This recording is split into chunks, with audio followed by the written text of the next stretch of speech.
It's March 31st filing season, and we've got a stack of annual reports today, over 40 companies. Let's hit the ones that matter most.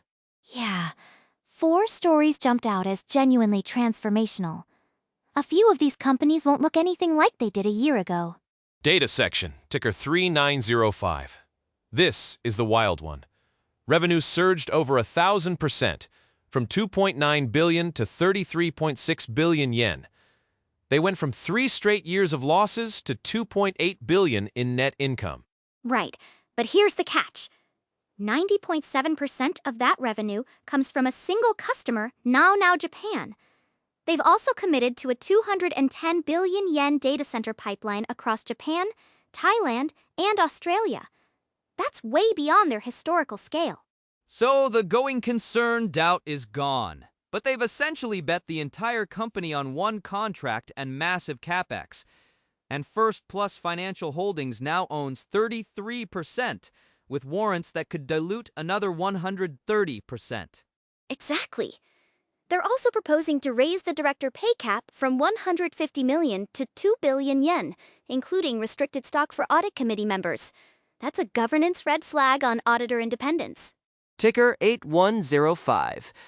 A kimono and textile wholesaler just renamed itself Bitcoin Japan.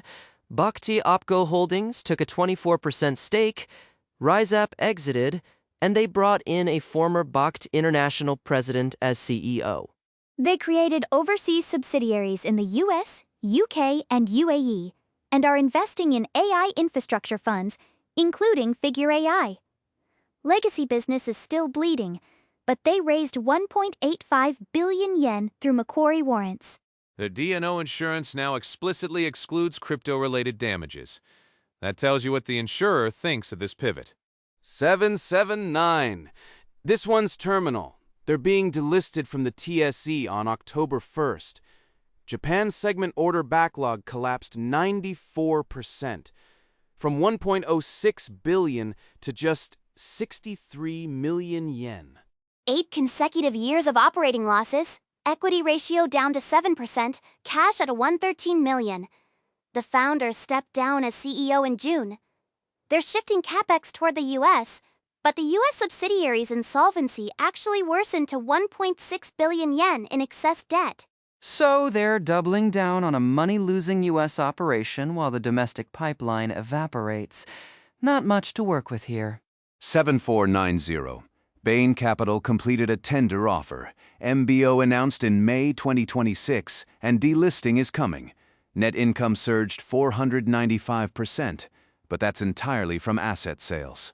They sold J-Leaf shares and dissolved cross-share holdings in Nisshin Corporation and Tachibana Electric, booking extraordinary gains.